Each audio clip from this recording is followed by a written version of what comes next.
Hare Krishna devotees, welcome to Shloka Day. Today's Shloka is Shloka number 19 of chapter 14.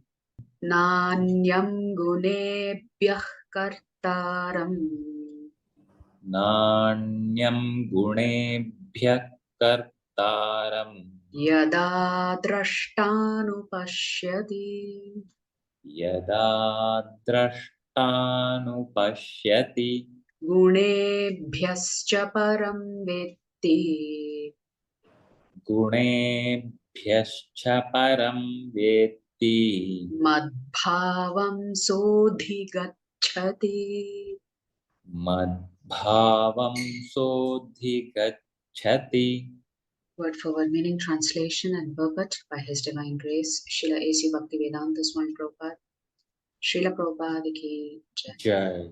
Na, Na, no, no, anyam, anyam, other, other, gunebhyaha, gunebhyah, than the qualities, than the qualities, kartaram, kartaram, performer, performer, yada, yada, when, drashta, drashta, a seer, seer, anupashyati, anupashyati, sees properly, sees properly, gunebhyaha, gunebhyah, to the modes of nature, to the modes of nature, cha, cha, and and param, param, transcendental, transcendental, vetti, knows, mat bhavam, to my spiritual nature, to my spiritual nature, saha, saha, he, adhigacchati, adhigacchati, is promoted. is promoted. Translation: when one properly sees When one properly sees that in all activities, that in all activities, no other performer is at work no other performer is at work than these modes of nature, than these modes of nature, and he knows the Supreme Lord, and he knows the Supreme Lord, who is transcendental to all these modes, who is transcendental to all these modes, he attains my spiritual nature. he attains my spiritual nature. Okay. So this begins the last section of this chapter, which is shlokas 19 to 27, where the Lord is talking about how you transcend the modes. Now, for 18 shlokas, the Lord has talked about the difficulty that we face in how we are frequently conditioned by the three gunas, sattva-guna, rajaguna, and tamoguna. So now the Lord will also give us a solution. And this is the beginning part of that. So Prabhupada writes in the purport, one can transcend all the activities of the modes of material nature simply by understanding them properly, by learning from the proper source. The real spiritual master is Krishna, and he is imparting the spiritual knowledge to Arjuna. Similarly, it is from those who are fully in Krishna consciousness that one has to learn the science of activities in terms of the modes of nature. So Prabhupada is explaining here that to understand how all of these functions, you actually have to learn from a bona fide spiritual master. Otherwise, one's life will be misdirected. By the instruction of a bona fide spiritual master, a living entity can know of his spiritual position, his material body, his senses, how he is entrapped, and how he is under the spell of the material modes of nature. He is helpless, being in the grip of these modes. But when he can see his real position, then he can attain to the transcendental platform, having the scope for spiritual life. So it is actually only a pure devotee who can open your eyes to what is actually happening. Otherwise, we are blissfully in ignorance. That is how we tend to lead our lives until some pure devotee comes along and transforms your consciousness and your heart. So we were just reading the Namamrita. Chaitanya Mahaprabhu just touched the tiger and he asked the tiger to chant Hare Krishna, Krishna Krishna. And the tiger started chanting. And all the other animals also started chanting when the Lord asked them to chant. This is what happens. This is what a pure devotee can do for you. A pure devotee can simply instruct you, just chant the holy names of the Lord. And then your life gets transformed. Actually, the living entity is not the performer of different activities. He is forced to act because he is situated in a particular type of body, conducted by some particular mode of material nature. So we are trapped in this jail cell. What is this jail cell? One jail cell is that we have entered the material universe. Another jail cell is that we are occupying this body. So this body is a jail cell for the soul, and the soul is looking for freedom. But we are very happy to take care of the body and not at all worry about the soul. Therefore, you need a bona fide spiritual master to open your eyes to the fact that you are ignorant. And when we begin to follow the instructions of a spiritual master, that's when the transformation takes place. Until then, we will always say, no, what you're saying doesn't make sense. But if you have a little bit of faith in the instructions of the Lord and you begin to follow the instructions of the spiritual master, then your life will be sublime. Unless one has the help of spiritual authority, he cannot understand in what position he is actually situated.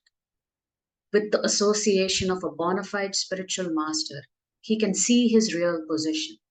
And by such an understanding, he can become fixed in full Krishna consciousness. A man in Krishna consciousness is not controlled by the spell of the material modes of nature. So Krishna says in chapter 7 that these gunas that I have created, they are very hard to overcome.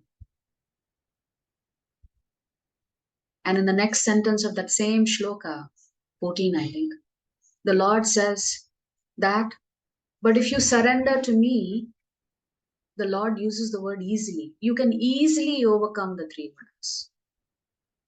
But the condition is you have to surrender. Therefore, Prabhupada is repeating what Krishna is saying in the 7th chapter. A man in Krishna consciousness is not controlled by the spell of the material modes of nature. It has already been stated in the 7th chapter that one who has surrendered to Krishna is relieved from the activities of material nature. For one who is able to see things as they are, the influence of material nature gradually ceases. So it's a process. It is not like a switch that you turn on and the light comes on. No, it is a process. You have to have faith in the process and continue chanting. Even though you may not see the results immediately, you can be assured that you will experience the results over a period of time. So His Grace Chaitanya Charan Prabhu writes, having revealed the complex workings of the three gunas, Sri Krishna, sorry, this is from another paragraph. Sri Krishna now shows the simple solution for breaking out of their bondage. All the living entities in the world are under the grip of the three gunas. And hence the gunas are the active agents in all the works. So when Krishna says, one who understands that I am not the doer, it's the three gunas that are forcing me to do things, then you can understand what actually is happening. It's like you've been hypnotized by these three gunas. And hence the gunas are the active agents in all the works being done in the world. But the Supreme Lord is beyond them. Therefore, he is called Trigunatit, transcendental to the modes of material nature.